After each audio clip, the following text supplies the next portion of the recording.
Hello everyone, हमारे YouTube channel एंडेमी classes में आप सभी का स्वागत है। जैसा कि हम लोग केवीएस, पीआरटी, टीजीटी और पीजीटी के बैचेज को लेकर वहाँ पे हिंदी सब्जेक्ट से संबंधित प्रश्न अभ्यास कर रहे हैं और उसके साथ साथ किस तरीके से प्रश्न बन सकते हैं, कैसे बन सकते हैं, उन सब पर चर्चाएँ हो रही। तो आइए चर्चा की अगली कड़ी में हम लोग देखते हैं हमारा जो अगला प्रश्न होगा वो क्या है। तो ठीक यहाँ पर पहला सवाल है, संचार शास्त्री विल्बर ब्रेम के अनुसार संचार क्या है। तो यहाँ पूछा जा रहा है कि संचार शास्त्री विल्बर ब्रेम के अनुसार संचार क्या है। तो संचार मतलब क्या होता है? कम्युनिकेशन, उसका अंग्रेजी जो होता है कम्युनिकेशन। ठीक, तो अब आइए ऑप्शन हम देख लेते हैं क्या है। पहला ऑप्शन है अनुभव की साझेदारी, दूसरा ऑप्शन है एक जटिल प्रक्रिया, तीसरा ऑप्शन है दो या दो से अधिक व्यक्तियों के बीच सूचनाओं, विचारों, भावनाओं का आदान प्रदान, चौथा ऑप्शन हमारा चलना या एक स्थान से दूसरे स्थान तक पहुंचना। तो यहाँ पूछा जा रहा है विल्बर ब्रेम के अनुसार, तो इनके अनुसार जो राइट आंसर होगा मित्र ये क्या होगा? अनुभवों की साझेदारी।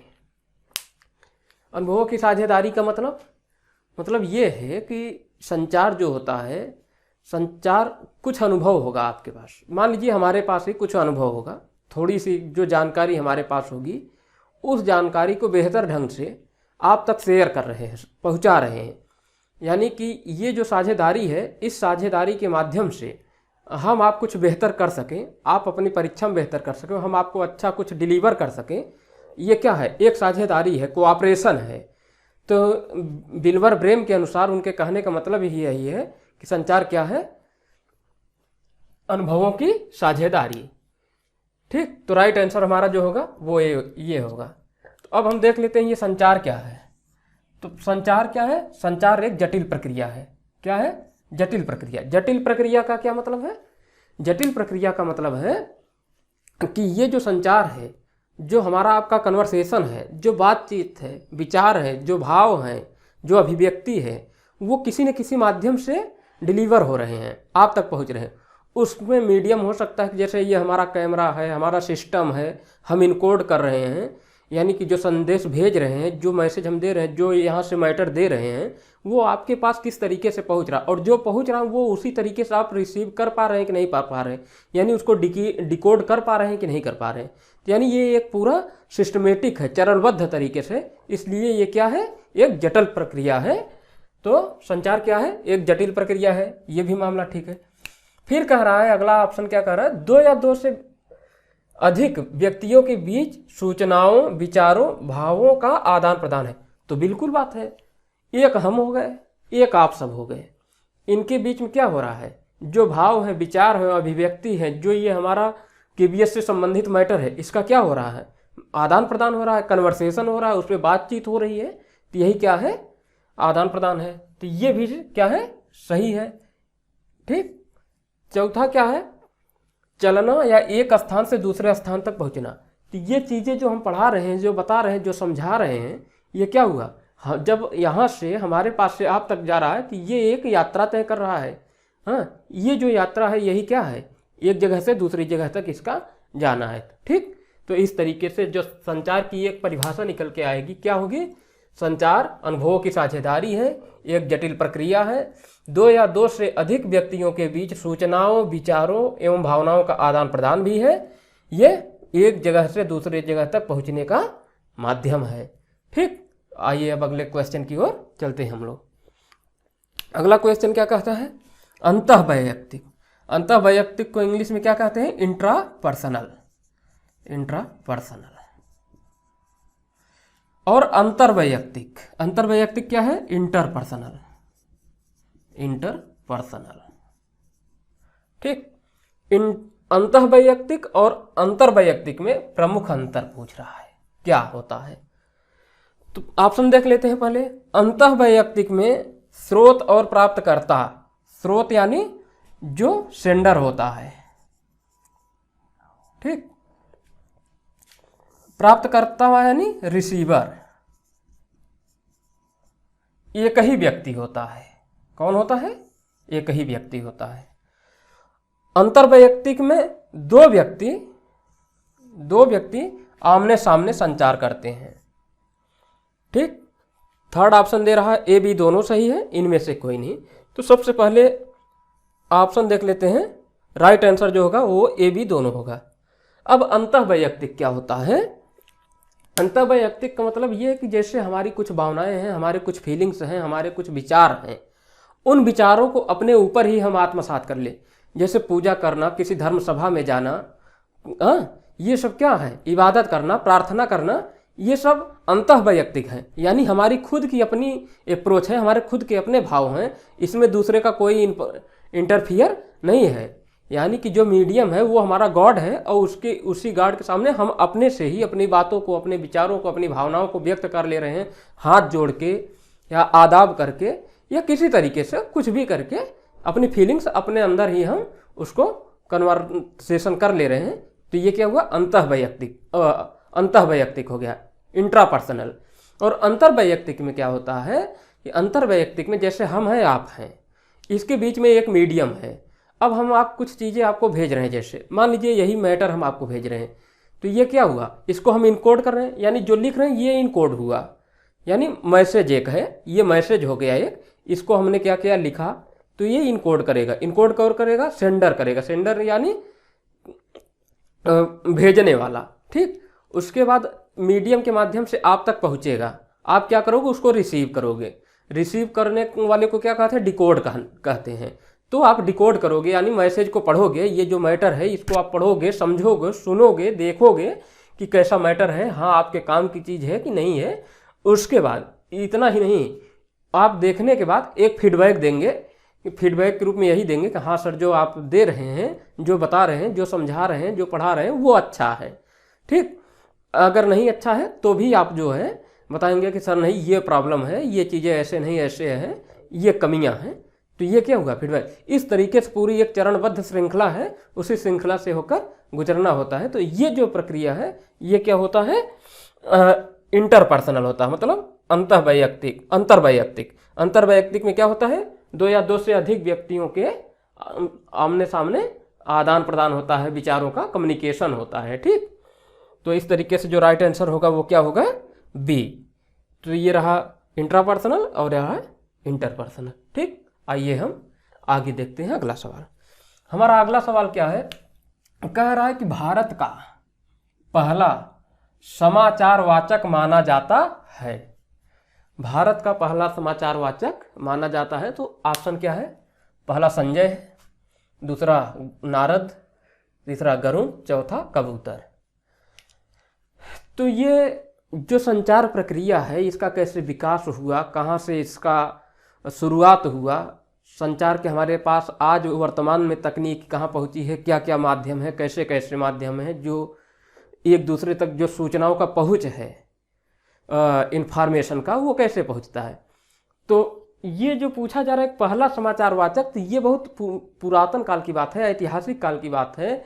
कि मतलब उस समय जैसे मान लीजिए कि स्वर्गलोक, पृथ्वी लोक से देवलोक में अगर कोई सूचना भेजी जाती थी, यहाँ के हाल जाके देवलोक में देवताओं से बताते थे, तो वो कौन बताते थे? तो नारद मुनि बताते थे। ये वीणा लेकर चलते थे, अपनी वीणा के माध्यम से। ये इनका काम ही था एक दूसरे के पास जाके उनकी सूचना उनको पास देना, उनकी सूचना उनको देना। तो जितना भी यहाँ पर पृथ्वी लोक का सूचना होता था वो देवलोक में जाके देते थे, आकर देखते थे कि यहाँ क्या हो रहा क्या नहीं, उसके बाद जाके वहाँ पर देते थे। ठीक है, तो भारत का पहला समाचार वाचक इन्हीं को ही माना गया है। दूसरे समाचार वाचक जो माने जाते हैं वो संजय हैं।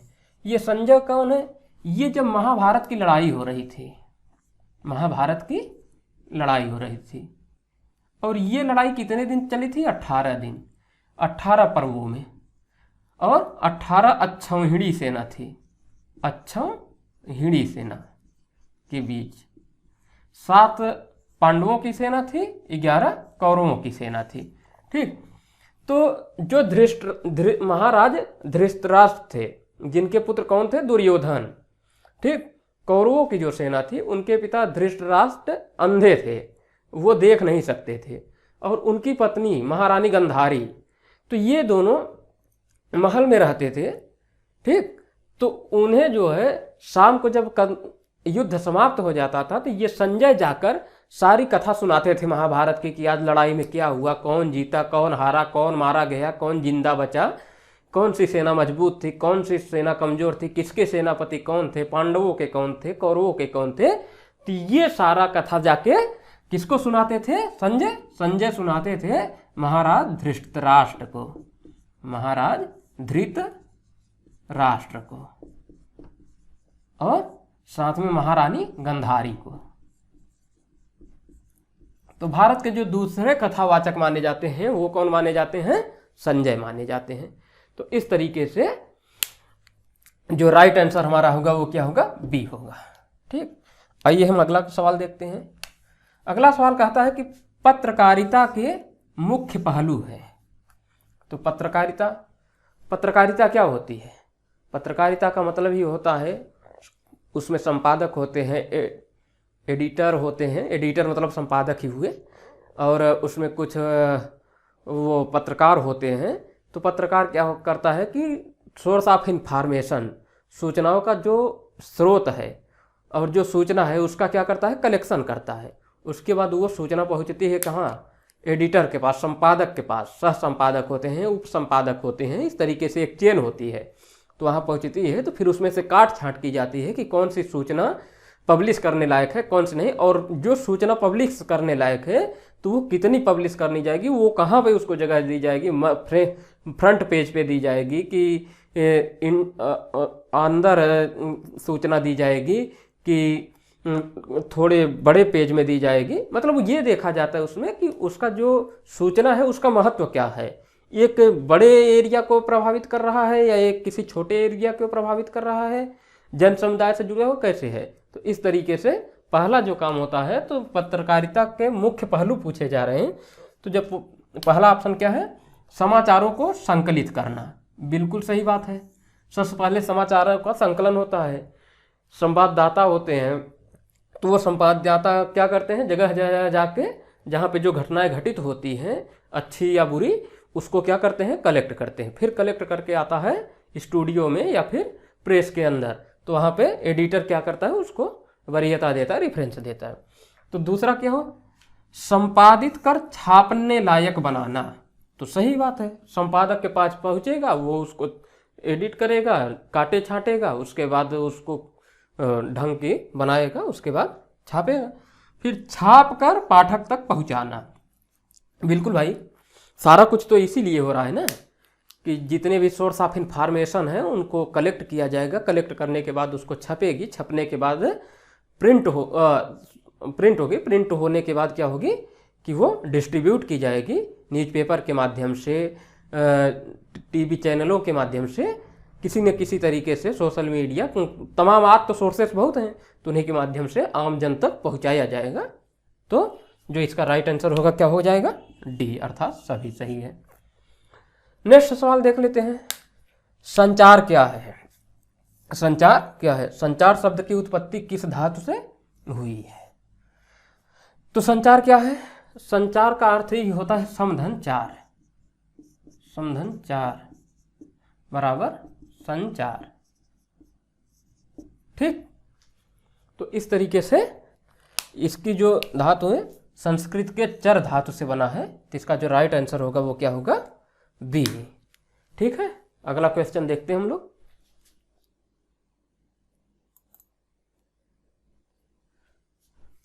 तो हमारा अगला क्वेश्चन है, अगला क्वेश्चन हमारा सत्य कथन चुने। सत्य कथन चुने। तो पहला ऑप्शन है भारत में टेलीविजन की शुरुआत 15 सितंबर 1995 में हुई थी, ठीक। दूसरा ऑप्शन है सिनेमा का आविष्कार थॉमस अल्वा एडिसन ने किया था, यह भी ठीक है। 1894 फ्रांस में पहली film the arrival of train थी। तो भारत में जो पहली टेलीविज़न की शुरुआत हुई थी वो 15 सितंबर 1959 को हुई थी, बिल्कुल सही है। दूसरा कह रहा है कि सिनेमा का आविष्कार थॉमस अल्वा एडिसन ने किया था, ये भी बात ठीक है। तीसरा पूछ रहा है कि 1894 फ्रांस में पहली film the arrival of train थी, ये भी ठीक है। अर्थात सभी सही है। तो इस तरीके से जो हमारा राइट आंसर होगा वो क्या होगा, डी होगा। ठीक, अगला क्वेश्चन देखते हैं। अगला क्वेश्चन क्या है, फिल्मों के बारे में सही कथन चुने। सही कथन चुने।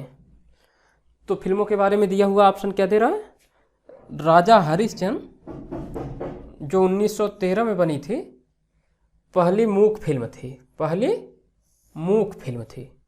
दूसरा ऑप्शन दे रहा है आलम आरा जो 1931 में बनी थी, पहली सवाक फिल्म थी। सवाक मतलब बोलती हुई, बोलती। फिर ऑप्शन सी दे रहा है दोनों सही है, और ऑप्शन डी दे रहा है दोनों गलत। तो सबसे पहले हम देख लेते हैं कि ये दोनों के दोनों सही है। ये जो राजा हरिश्चंद्र है, इसको किसने बनाया था, इसको दादा साहब फाल्के, दादा साहब फाल्के।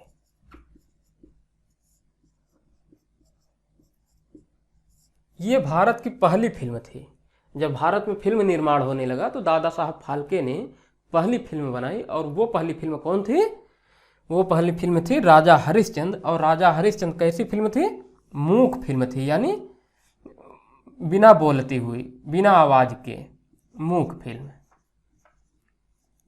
मूक फिल्म थी। ठीक, दूसरी फिल्म कौन सी बनी, आलम आरा। आलम आरा कब बनी, 1931 में, 1931। और ये कैसी फिल्म थी, ये बोलती हुई फिल्म थी, पहली बोलती फिल्म 1931 में बनी। और कौन बनाया इसको, आर्देसर ईरानी, आर्देसिर ईरानी। इस फिल्म को जो बनाया था, किसने बनाया था, आर्देसिर ईरानी ने बनाया था। कब बनाया था, 1931 में बनाया था, और ये पहली बोलती फिल्म थी। तो इसलिए जो राइट आंसर होगा क्या होगा, राइट आंसर हमारा होगा सी, अर्थात दोनों सही है। ठीक, इसी तरीके से हम देख लेते हैं अपना अगला सवाल। यहाँ पूछ रहा है संचार प्रक्रिया में, यानी कम्युनिकेशन प्रोसेस, कम्युनिकेशन प्रोसेस के क्रमिक तत्व हैं। यहाँ आर्डर पूछ रहा है, क्रमिक मतलब आर्डर, क्रमिक तत्व है, संचार प्रक्रिया के क्रमिक तत्व हैं। तो जैसा अभी हम आपसे डिस्कस किए थे, पहला क्वेश्चन जब डिस्कस कर रहे थे तो वहाँ हम बोले थे कि संचार क्या है, एक जटिल प्रक्रिया है। तो जटिल प्रक्रिया से किस तरीके से, तो आइए हम समझते हैं। यही जो इसका क्रमिक है, आर्डर है, वही क्या है। तो पहला कह रहा है कि स्रोत, फिर संदेश, फिर माध्यम, फिर प्राप्तकर्ता, फिर टिप्पणी। स्रोत मतलब सेंडर, सेंडर मतलब होता है भेजने वाला। संदेश मतलब मैसेज, मैसेज। और ये क्या होता है, इनकोड होता है, इनकोड। उसके बाद ये क्या होता है, मीडियम, मीडियम।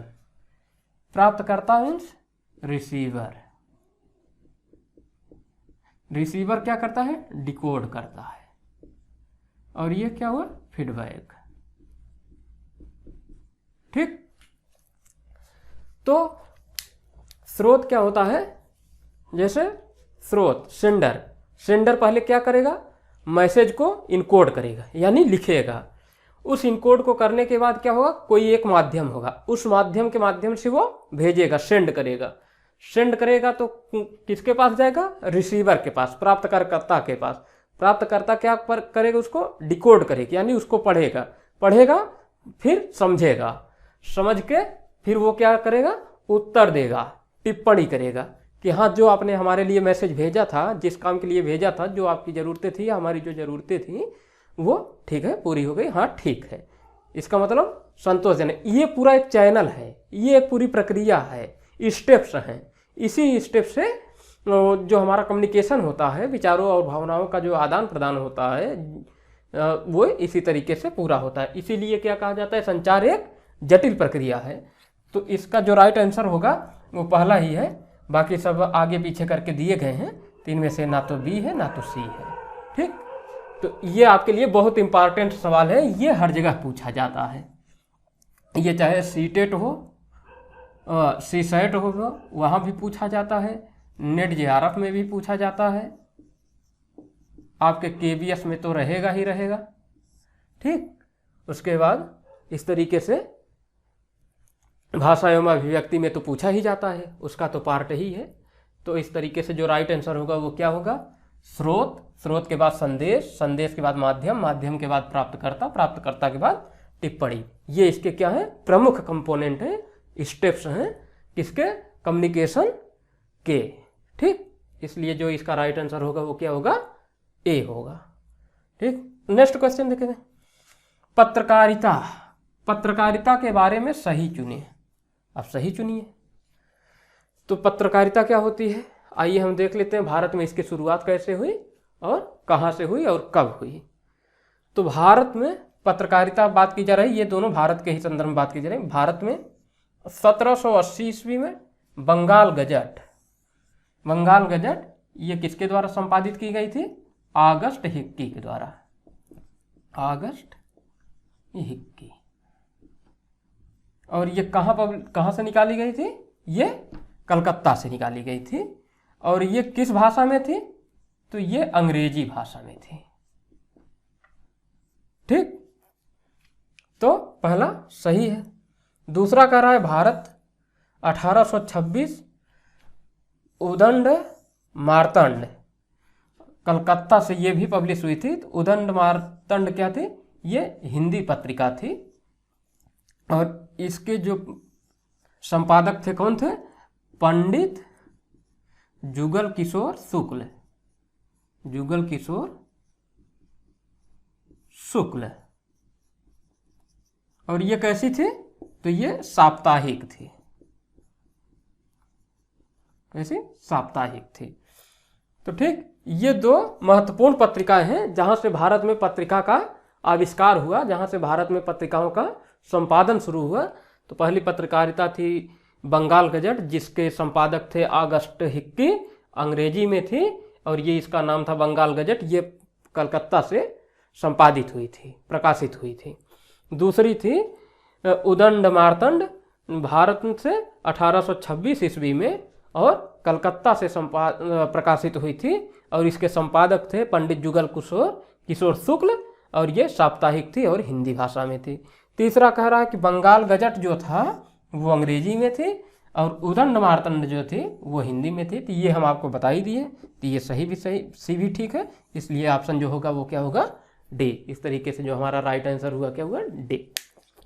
नेक्स्ट क्वेश्चन देख लेते हैं कि रेडियो की खोज किसने की?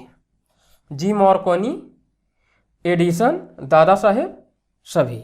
तो इसका जो खोज किए थे जी मार्कोनी ने किए थे। कब किए थे? 1895 में किए थे। कहाँ पे किए थे? इटली में। ठीक, तो इस तरीके से जो इसका राइट आंसर हुआ वो ए, जी मार्कोनी।